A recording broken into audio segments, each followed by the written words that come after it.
आज आपल्या समोर एक महत्त्वाचा विषय मी मांडतोय। पहिल्यांदा दोन व्यक्तींची माहिती आपल्याला देतो। पहिले आहेत सरदार शाहवली खान।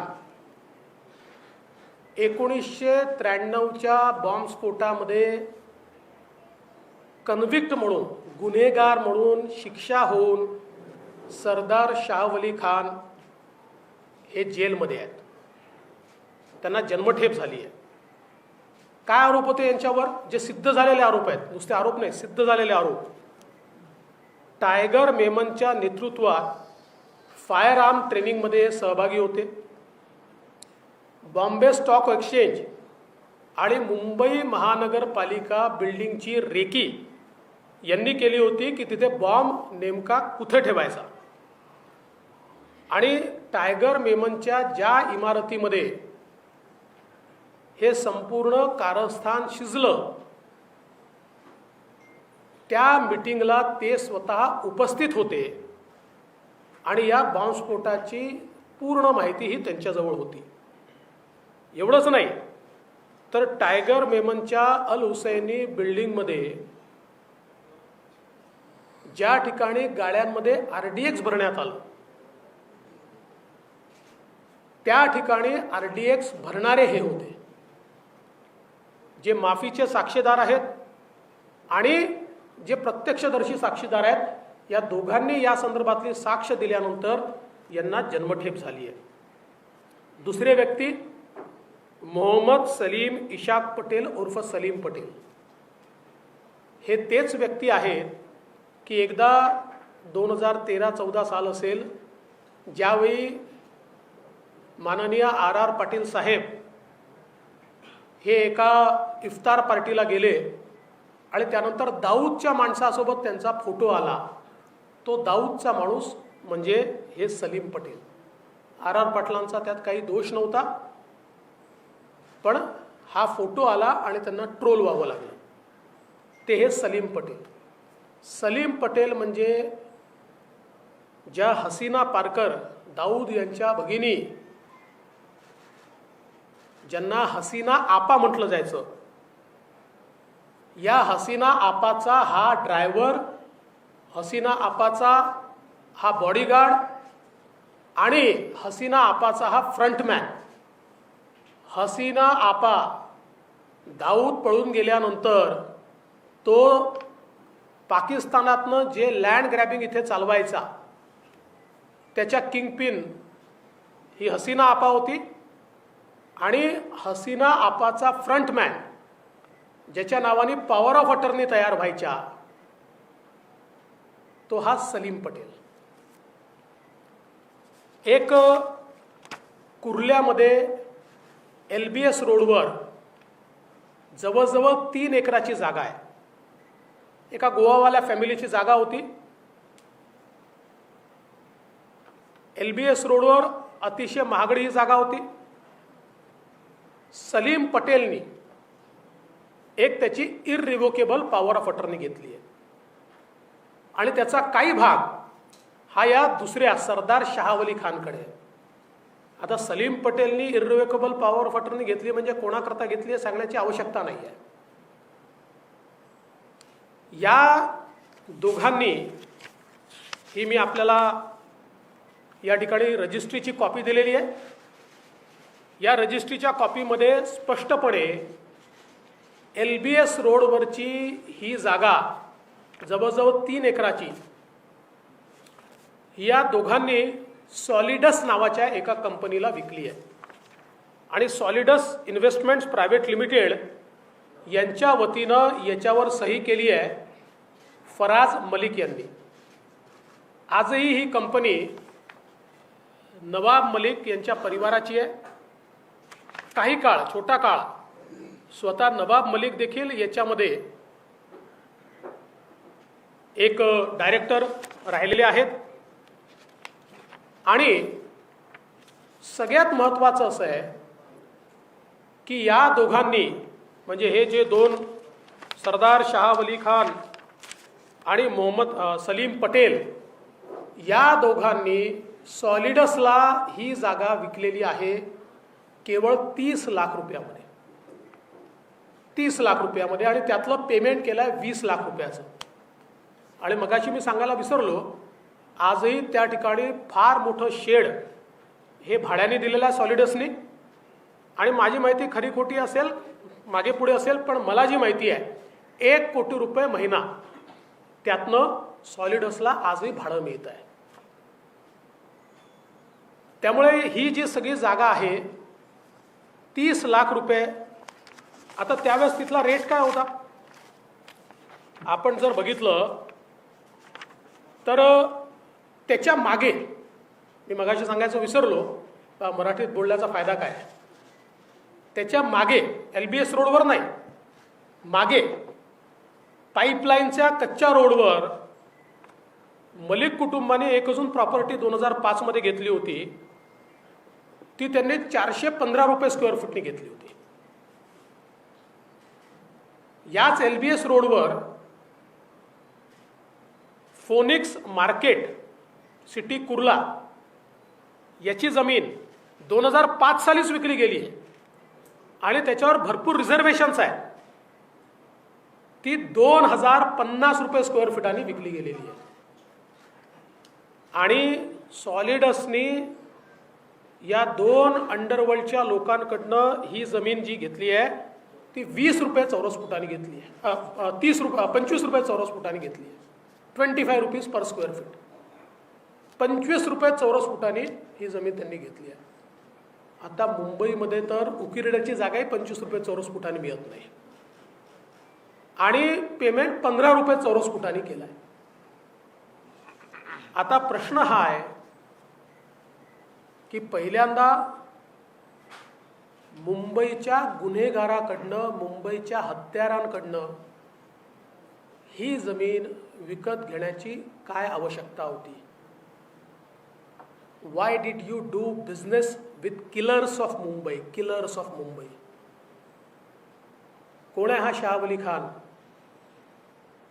या ठिकाणी मुंबईमध्ये बॉम्बस्फोट झाले त्यावेळी माणसांची लखतरं आपण बघितली आणि ती माणसांची लखतरं जी आपण बघितली त्याचं संपूर्ण प्लॅनिंग आणि एक्झिक्युशन करणारा हा शाहवली खान. भारताचा सर्वात मोठा शत्रू म्हणून ज्याला आपण ओळखतो तो दाऊद, त्याची बहीण आणि तिचा फ्रंटमॅन असलेला हा दुसरा सलीम पटेल. काय आवश्यकता होती? आणि त्यात महत्त्वाचं असं आहे, या दोघांनी तुम्हाला इतकी प्राइस लँड कवडी मोलाच्या भावाने का विकली? का विकली कवडी मोलाच्या भावाने? टाळा कायद्याच्या अंतर्गत त्यावेळी हे आरोपी होते आणि कन्व्हिक्शन जवळ होतं. 7 साली कन्व्हिक्शन झालं आहे त्याचं आणि ते नंतर सुप्रीम कोर्टाने कन्फर्म केलं आहे. टाळा कायद्याच्या खाली कन्व्हिक्शन, आरोपी असो की कन्व्हिक्ट असो, यांची सगळी संपत्ती जप्त करण्याचे अधिकार हे सरकारला आहे. आणि मग आपली संपत्ती सरकार जमा होऊ नये म्हणून या ठिकाणी विकली गेली आहे का? ही खरंच 20 लाखाला विकली गेली की या लोकांच्या काळ्या कामांकरता मोठ्या प्रमाणात काळा पैसा दिला गेला? चेकने एवढेच आणि नंतर कॅशने इतर, कारण अंडरवर्ल्डच्या लोकांना चेकच्या पैशाचं काही फार विशेष प्रेम नसतं. त्यांच्या सगळ्या कारवायांकरता त्यांना काळा पैसा लागतो. त्यामुळे कुठेतरी त्यांची प्रॉपर्टी जप्त होऊ नये म्हणून किंवा काळा पैसा देऊन या ठिकाणी ही प्रॉपर्टी विकत घेण्यात आली आहे का, हा माझा सवाल आहे. माझ्याकडे आता 5 प्रॉपर्टीजचे डिटेल आहेत. त्यातल्या एका प्रॉपर्टीचं कागदपत्र मी जमा करतोय, पण 4 प्रॉपर्टीच्या बाबतीत मी खात्रीनं सांगू शकतो की त्याचा अंडरवर्ल्डशी संबंध आहे, अंडरवर्ल्डची डीलिंग आहे आणि सलीम पटेल सोबत केवळ या प्रॉपर्टीत नाही, याच्या पुढेही डिलिंग आहे. त्यामुळे या ठिकाणी हे जे सगळे कागदपत्र माझ्याकडे आहेत, हे ॲप्रोप्रिएट अथॉरिटी, मगाशी तुम्ही प्रश्न विचारला ना, ॲप्रोप्रिएट अथॉरिटी यात कोण आहे हे मी ॲसर्टन करीन. ती पोलीस आहे, ती CBI आहे, ती ED आहे की ती NIA आहे. जी कुठली ॲप्रोप्रिएट अथॉरिटी आहे त्या ॲप्रोप्रिएट अथॉरिटीकडे हे सगळे कागद मी देणार आहे. आणि यासोबत मी अनाऊन्स केल्याप्रमाणे या सगळ्या कागदांची एक प्रत राष्ट्रवादी काँग्रेसचे सर्वेसर्वा श्री शरद पवार साहेबांनाही मी देणार आहे. कारण त्यांनाही समजलं पाहिजे की त्यांच्या मंत्र्यांचे नेमके काय प्रताप आहेत.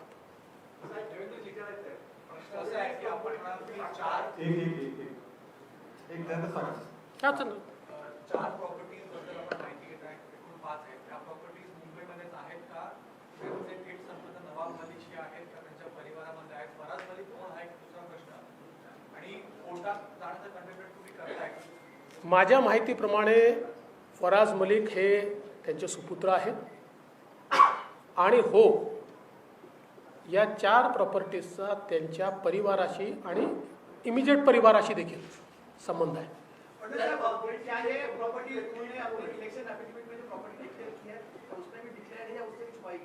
देखिए, मैंने उसकी जांच नहीं की है, मैं सही में बताता हूँ कि ये उसमें दिखाई है कि नहीं, वो मैं चेक करके आपको बताऊंगा.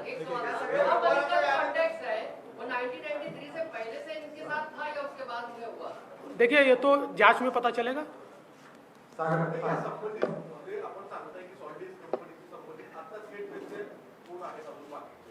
अजूनही नवाब मलिकांच्या परिवारातच ती आहे. असं आहे की जी माझी माहिती आहे ती 2019च्या सुरुवातीला हे जे फराज मलिक होते हे त्यातनं रिटायर झाले आणि नवाब मलिक आले. मग नवाब मलिक रिटायर झाले, त्यांचे एक बंधू आले आणि आजही आपण जर, कारण ते जे एका मोटरसायकल कंपनीला ते भाड्याने दिलं आहे, ते भाड्याने जे दिलेलं आहे त्याचं जे ॲग्रीमेंट आहे ते रजिस्टर केलं आहे, ते आजही फराज मलिकांच्याच नावाने रजिस्टर आहे. त्याच्या आधी डिफरन्स आहे.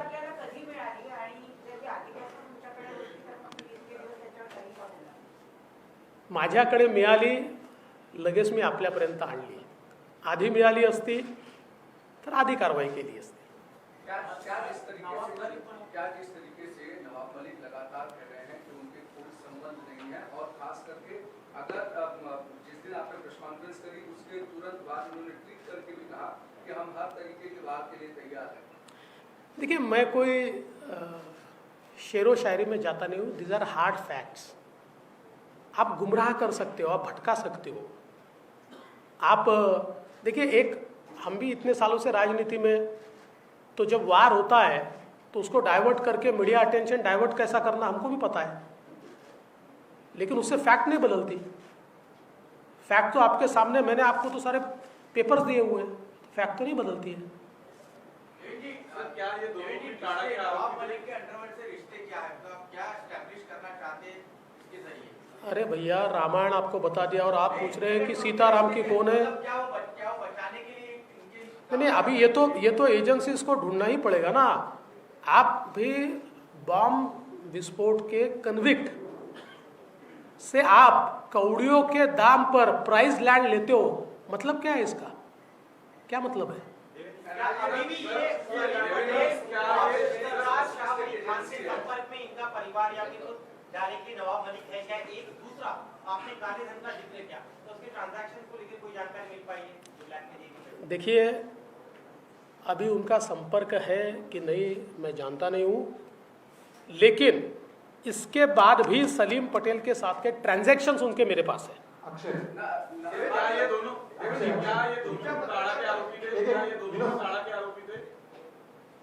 मुंबई बॉम्ब स्फोट के आरोपी ये सरदार शाह वली खान थे और हसीना पारकर के साथ आरोपी ये जो सलीम पटेल थे.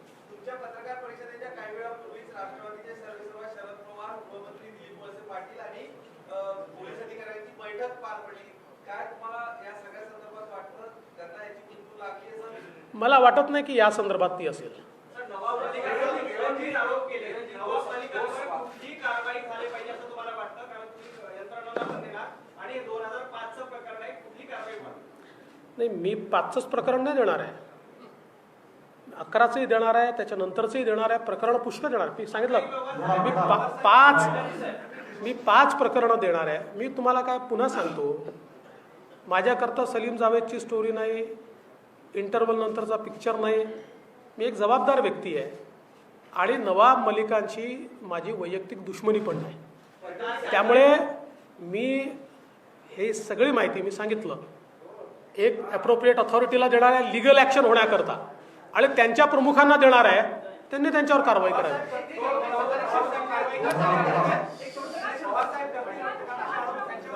ते आता बघूया.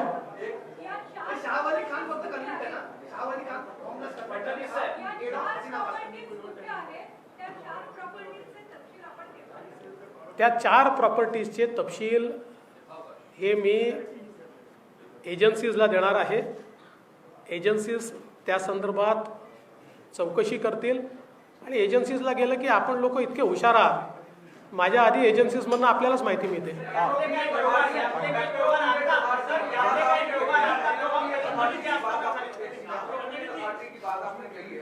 दो चीजें इसमें प्रमुख तौर पर हैं. एक तो आपने इलीगल पैसे का ट्रांजैक्शन की बात कही है जो ईडी के पास जाता है, और जो कि इंटरनेशनल लिंक और इस तरीके से एनआईए के पास, क्या दोनों साथ में जांच करने और दोनों जगह साथ में सबूत देने वाले? देखिए, तो एजेंसियों को तय करना पड़ेगा. मैं स्वयं इसमें जो लीगल एक्सपर्ट्स हैं या जिनको ये सारा कामकाज पता है उनको पूछकर कौन सी एजेंसीज के पास भेजना है तय करूँ.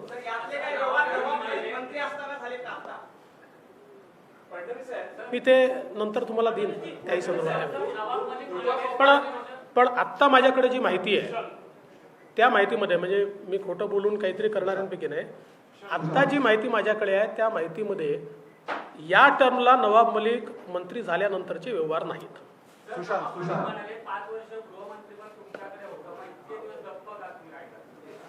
फार सुंदर प्रश्न आपण विचारला, ज्याचं उत्तर मी ऑलरेडी दिलं आहे की माहिती जेव्हा आली 2005ला हे घडलेलं आहे, त्याच्यानंतर किती गृहमंत्री झाले, ते का चूप होते? माझ्याकडे जेव्हा माहिती येईल तेव्हाच मी मांडेन ना. सर्व प्रॉपर्टीची माहिती तुम्ही प्रेसला जाहीर करणार आहात की ते एजन्सीला देणार आहात? मी एजन्सीजला देईल, कारण मी पुन्हा सांगतो की माझ्याकरता हा पॉलिटिकल स्कोरिंगचा विषय नाही, हा महत्त्वाचा विषय आहे.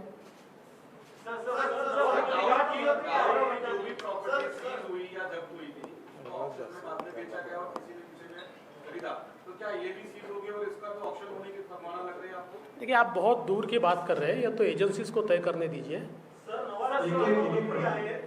मलिक आता मंत्री आहे, तुम्ही ही सगळी कागदपत्र आणि हे प्रकरण मुख्यमंत्र्यांकडे देणार का आणि राज्यपालांकडे पोहोचवणार?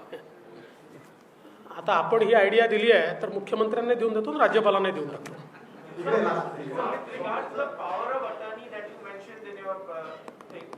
What is the exact allegation? Was the accused or was one of the convicts the power of attorney? Is that what you were saying? नहीं, one of the convicts was owner and the other was power of attorney holder. Other was power of attorney. आता as I have already told you that I do not want to go into much details because that will confuse you. Otherwise, I can prove that even the power of attorney are questionable. There are 2 power of attorneys, they are questionable.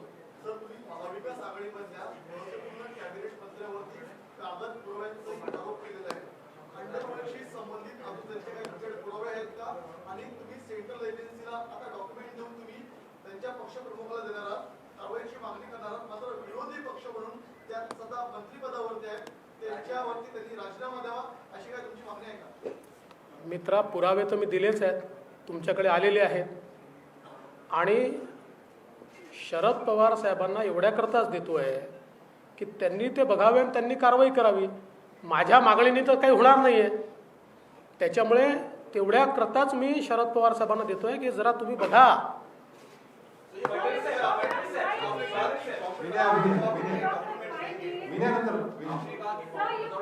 Vinay, just one moment. हाँ, आपने कहा कि competent authority के documents देंगे, ये राज्य की competent authority होगी या सेंटर की competent authority? It depends upon मतलब किस प्रकार के व्यवहार हुए हैं उस व्यवहार के आधार पर होगी ना. If it is a black money और it's a benami property then it will be covered by the central agencies. Otherwise it goes to the state agencies. ED is also one of the Yeah, absolutely, because it is also one of the options, because there is a black money involved into this, and IT is also an option, because the Benami Transactions Act that comes under IT. If required, I can give it to them, not a problem. So you talked of total 5 years that you've been speaking of. One is of 2005. Can you give us a time frame of the 5 years, at least 4 of which you say are associated with the underworld? I've already told that 2011, most of them should be before 2019. Nawab Malik यांनी पत्रकार परिषदेत जी एक माहिती दिली आहे ते असं म्हणतात की माझी भाजपशी लढाई नाही तर एनसीबी मधल्या काही अपप्रवृत्ती आहेत त्यांच्या विरोधात ही लढाई आहे आणि त्यात त्यांनी मोहित कंबोज जे तुमचे निकटवर्ती आणि तुमच्या पक्षाचे पदाधिकारी आहेत यांचे माफियांशी संबंध दाखवलेले आहेत आणि आर्यन खान यांना खंडणी प्रकरणात किडनॅप करण्यात आलं इतका गंभीर आरोप केलेला आहे. ते रोजच असे आरोप करतात. पहिल्यांदा तर मला आनंद आहे की त्यांनी सांगितलं भाजपशी माझी लढाई नाही. आमची काही नवाब मलिकांची लढाई नाही आहे, आमचा धुरा काही मिळालेला नाही आहे, पण ते सातत्याने भाजपवर आरोप करत आहेत. मोहित कंबोज यांनी स्वतः सांगितलेलं आहे 1.5 वर्षापूर्वी भाजपच्या सगळ्या पदांचा त्यांनी राजीनामा दिलेला आहे. त्यांनी आपल्या पत्रकार परिषदेत वारंवार हे सांगितलेलं आहे की मी स्वतः हे करतो आहे. आणि त्याहीपेक्षा महत्त्वाचं मी माध्यमातूनच बघितलं की त्यांनी डिफेमेशनचा दावा त्या ठिकाणी केला आणि त्या डिफेमेशनच्या दाव्यावर नवाब मलिकांना नोटीस इश्यू झाली आहे. प्रश्न हा आहे, आपण एक लक्षात घेतलं पाहिजे की नवाब मलिकांचा काही ग्रीव्हियन्स असेल तर त्यांनी तो मांडावा ना. समजा एका ऑफिसरबद्दल असेल त्यांच्या वरिष्ठांकडे मांडावा. आपण मंत्री आहात, त्यांच्याकडे आपला विश्वास नसेल तर कोर्टात मांडावा. कोर्टात केस चाललेली आहे, तिथे मांडा ना. पण हे जे काही रोज मांडलेलं आहे याचा अर्थ नेमका काय आहे? देवेंद्र जी, सेंट्रल एजेंसी के एक अधिकारी के ऊपर लगातार समीर वानखेड़े को जिस तरीके से आरोप कर रहे हैं और नवाब मलिक का कहना है कि बीजेपी को सेंट्रल एजेंसी के भ्रष्ट अधिकारी के साथ खड़े नहीं होना चाहिए. देखिए, अभी पहली बात तो ये है कि मेरे इशू को आप डाइवर्ट मत कीजिए. आज का महत्व का इशू ये है और आप ऐसे सवाल पूछ रहे हैं जिससे ये इशू डाइवर्ट होगा. लेकिन फिर भी आपने पूछा है तो इसका जवाब दे देता हूँ. बीजेपी जितने अच्छे ऑफिसर हैं उनके साथ खड़ी रहेगी और कोई ऑफिसर गलती करेगा तो चाहे सेंट्रल एजेंसी का हो या स्टेट एजेंसी का हो, उसके खिलाफ भी बीजेपी कार्रवाई करेगी. राष्ट्रवादी अध्यक्षांच्या दुसऱ्या कुठल्या पक्षाच्या नेत्याची आपण पुरावे देणार आहात? नाही, दुसऱ्यांचा फायदा काय? फडणवीस साहेब, आपण लास्ट नवाब मलिकांच्या बाबतीतलं अत्यंत गंभीर प्रकरण समोर आणलेलं आहे आणि तुम्ही म्हणालात की सगळे कागदी पुरावे तुम्ही शरद पवारांना देणार आहात. पण नवाब मलिक हे उद्धव ठाकरे यांच्या मंत्रिमंडळातले मंत्री आहेत आणि उद्धव ठाकरे या सरकारचं नेतृत्व करतायत, तर तुम्ही त्यांना ही कागदपत्र देणार आहात का? नाही, मी मगाशीच सांगितलं की आता मला फार चांगला सी सूचना दिली, माझ्या डोक्यात आधी नव्हतं, पण मी नक्की उद्धवजींना पण देईल, राज्यपालांनाही पाठवून देईल. चला, थँक्यू.